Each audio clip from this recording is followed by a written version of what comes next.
Amis téléspectateurs de Star TV Bénin, bonjour. Bienvenue dans ce 5e numéro de votre émission Mon Entreprise. Une émission qui s'intéresse aux entrepreneurs. Une émission qui vous parle des entreprises. Comme vous le savez, en Afrique, l'entrepreneuriat est devenu le mot à succès depuis quelques années.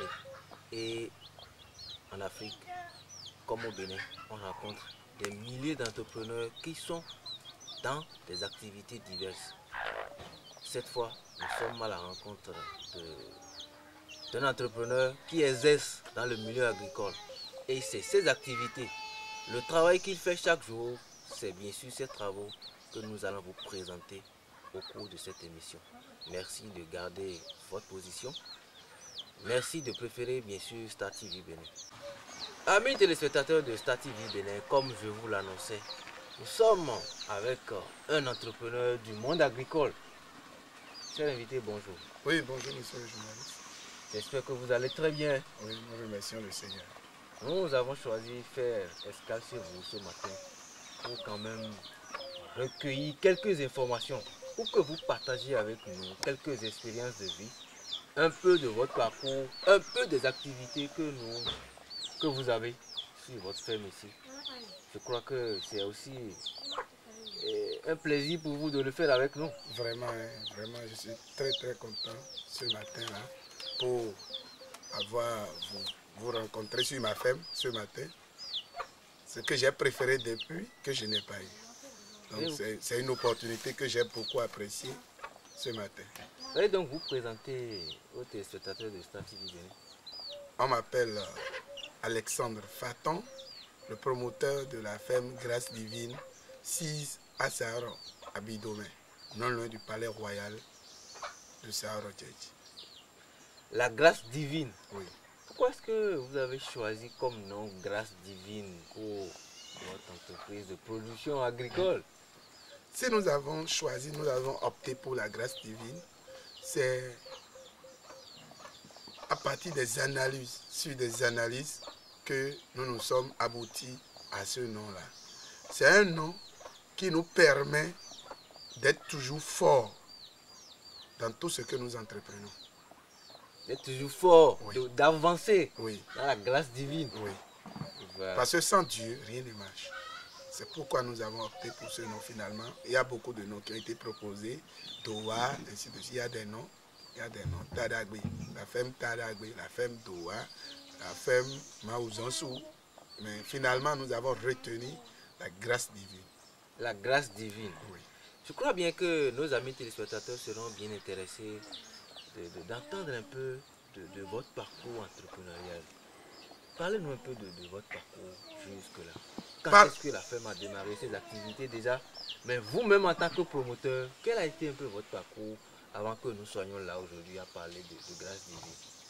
Parlant de parcours entrepreneurial, même parcours intellectuel, et depuis le bas âge, nous avons été initiés à l'agriculture.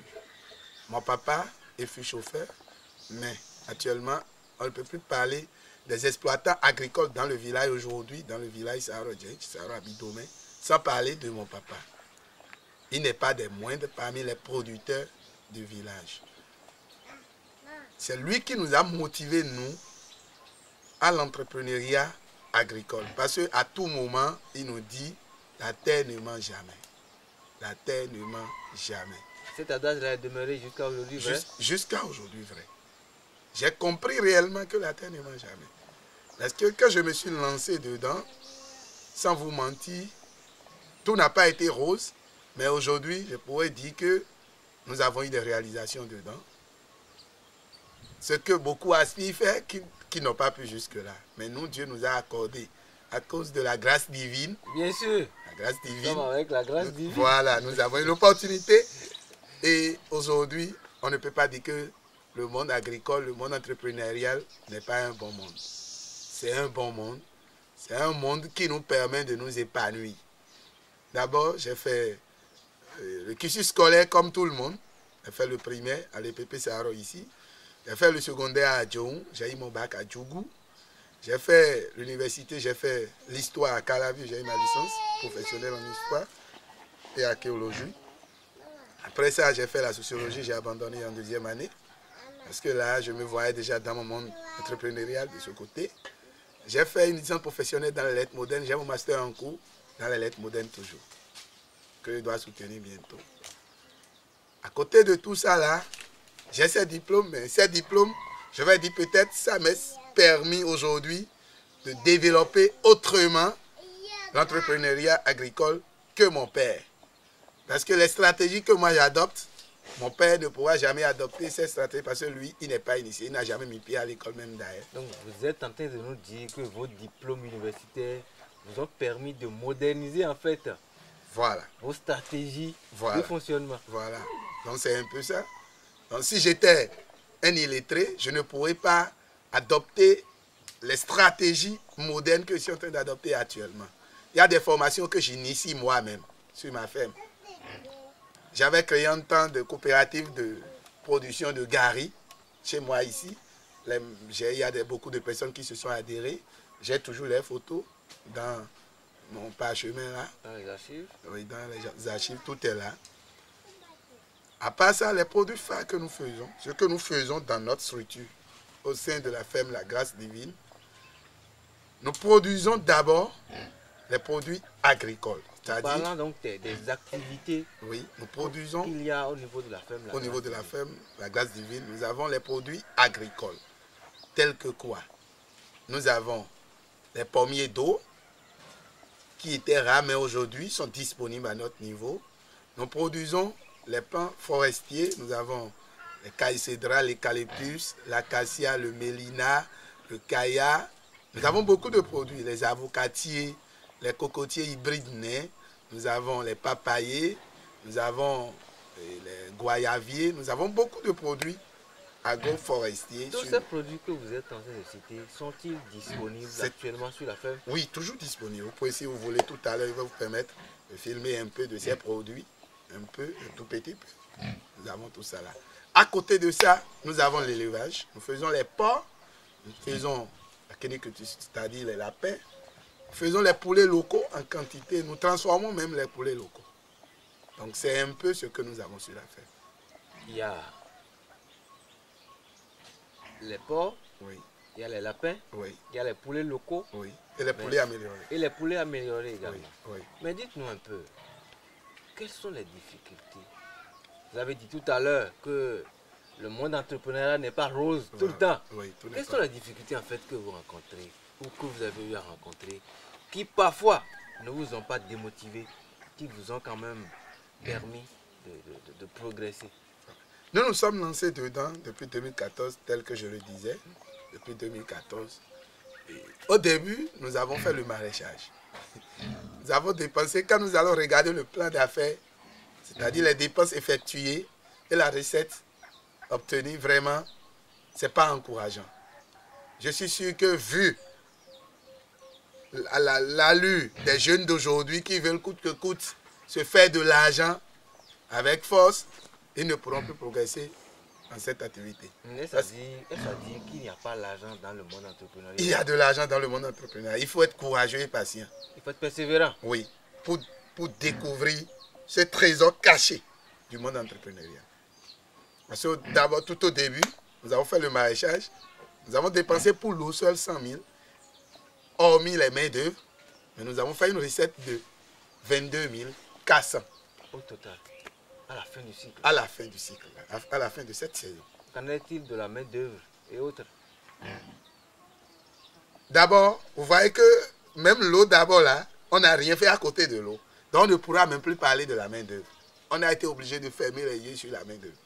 Parce que la directrice exécutive même, elle-même en elle, constituait déjà la main d'œuvre pour puiser l'eau là d'abord. D'accord? Pour les planches, c'est elle qui redressait quand les manœuvres venaient travailler, c'est elle-même qui redressait les planches. Après ça, nous avons fait les poulets locaux. Les poulets locaux, les poulets améliorés plutôt. Les poulets améliorés, à l'étape où on pouvait vendre, on a dit non, nous allons attendre les packs pour commencer la livraison. Les 400 têtes sont partis à l'eau. Ça ne restait que 5. Dans cette deuxième expérience encore. Dans cette deuxième expérience. il y a de cela 3 mois, en 2021. Des intervalles de 3 mois maintenant, nous avons perdu près de 8 ports. La directrice peut vous en témoigner tout à l'heure, quand vous allez la prendre peut-être en interview, elle peut vous en témoigner. C'était un grand découragement. Elle a dit, mais on a fini avec ces difficultés, mais d'où sortent ces difficultés encore aujourd'hui? D'où sortent encore ces nouvelles difficultés aujourd'hui. Nous nous sommes concertés, nous avons trouvé d'autres solutions parce qu'on a constaté que c'est la peste. Jusque-là, les techniciens modernes n'ont pas pu trouver de solution pour la peste, mais aujourd'hui, nous sommes en train de découvrir des techniques pour lutter contre la peste. Mais c'est ces pêtes-là qui nous ont permis aujourd'hui à sortir notre stratégie qui est au labo actuellement chez nous, que nous sommes en train de préparer pour mettre en expérience. Et nous allons mettre ça sur le marché et permettre à tous ceux qui sont dans l'élevage des porcs pour s'en sortir. Parce que la peste porcine est une maladie qui décourage plus les producteurs de porc.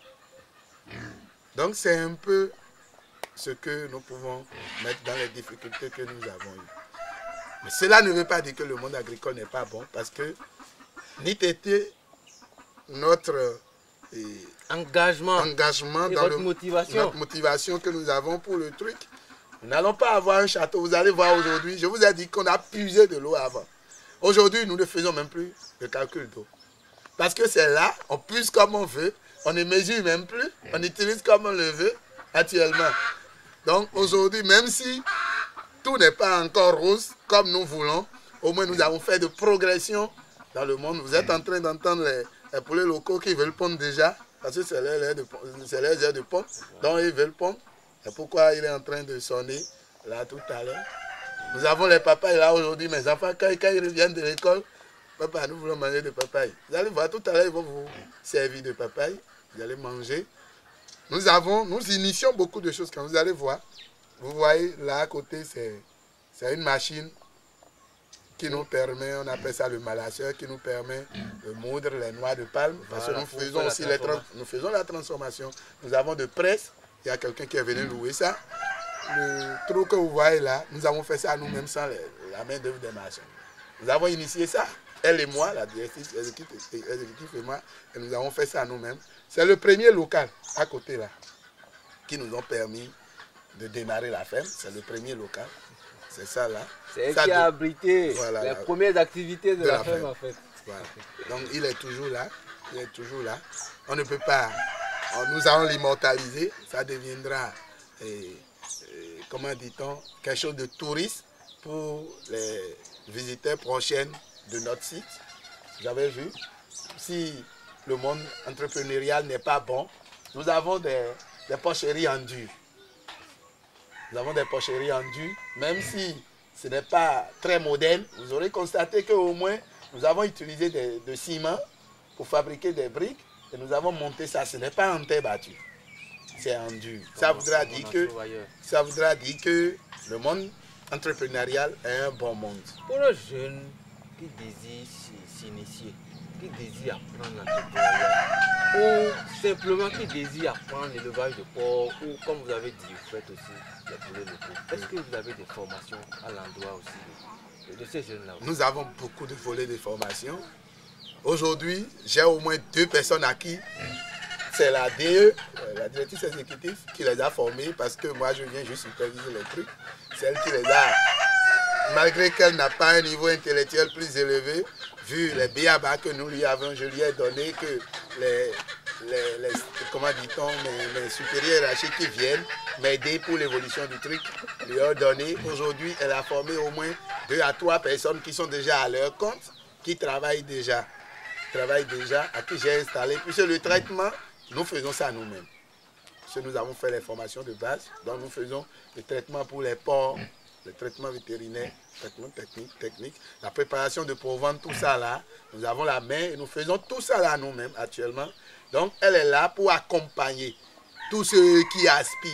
Nous sommes là, nous avons les mains grandement ouvertes, les portes de la grâce divine sont grandement ouvertes pour ceux qui veulent faire chemin dans le monde agricole.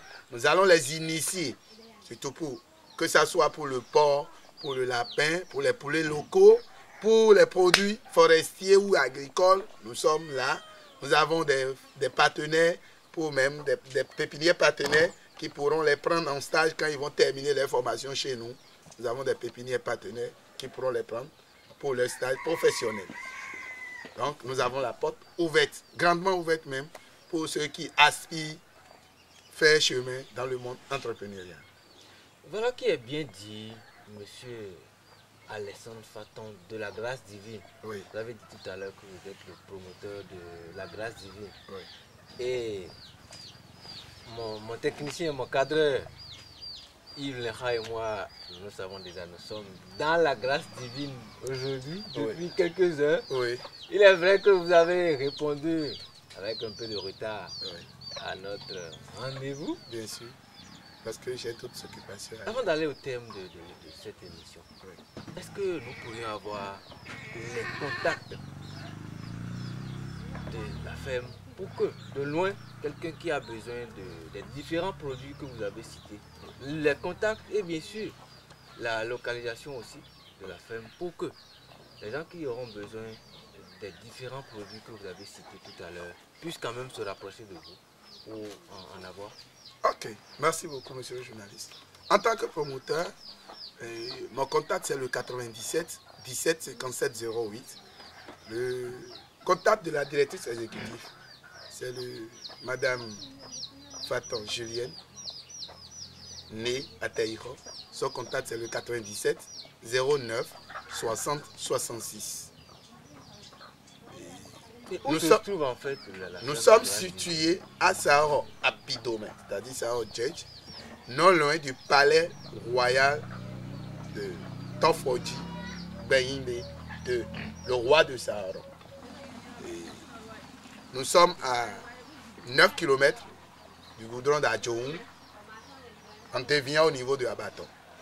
Et à 15 km du goudron de Sakete, en déviant au niveau du parc de Sakete. Et à 9 km, à 10 km d'Azaoulisse, du carrefour Azaoulisse, en déviant à Khessa. Voilà qui est bien dit, vous avez donné un peu la localisation avec les contacts.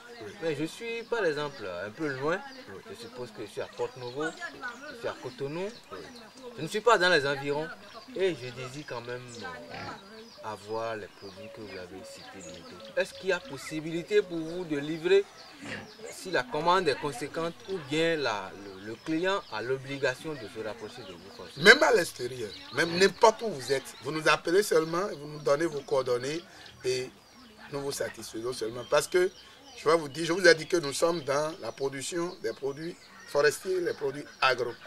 Et j'ai envoyé même de l'artémisia au Canada en 2021. J'ai envoyé de l'artémisia. Donc je produis de l'artémisia. Je suis producteur de l'artémisia, ça m'est échappé.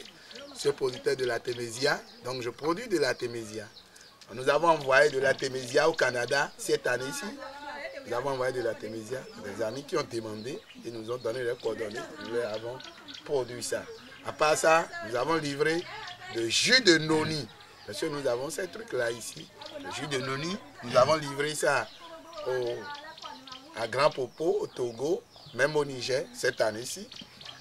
Nous avons d'autres produits encore de la santé dans notre structure. C'est la grâce divine qui nous a permis quand même d'avoir toutes ces mains-là aujourd'hui. Donc, n'importe où vous êtes dans le pays, même hors du pays, juste nous voulons vos coordonnées et nous allons vous satisfaire. Grâce divine, oui. Si je vous demandais de dire un mot à l'endroit du monde agricole, que diriez-vous? Vraiment, le monde agricole, c'est un bon monde. Je ne dirai pas plus que ça parce que ça m'a permis, moi, aujourd'hui, d'être ce que je suis, d'avoir ces réalisations que vous avez de vue. Donc, j'allais dire que c'est un bon monde. Et ceux qui aspirent, ils peuvent aller à notre rendez-vous. Nous allons les accueillir, les orienter tel qu'il le faut pour s'engager dans le domaine. Merci à vous, chers invités. Vous êtes le promoteur de la ferme La Grâce Divine. Chers amis téléspectateurs de Star TV, c'est déjà tout pour ce 5e numéro de votre émission Mon Entreprise. Nous étions avec M. Alessandre Faton. Il est le promoteur de la ferme La Grâce Divine. Cette ferme qui a pour activité la production, disons la production animale et la production végétale. Ce sera tout donc pour ce 5e numéro. Merci à vous et à la prochaine.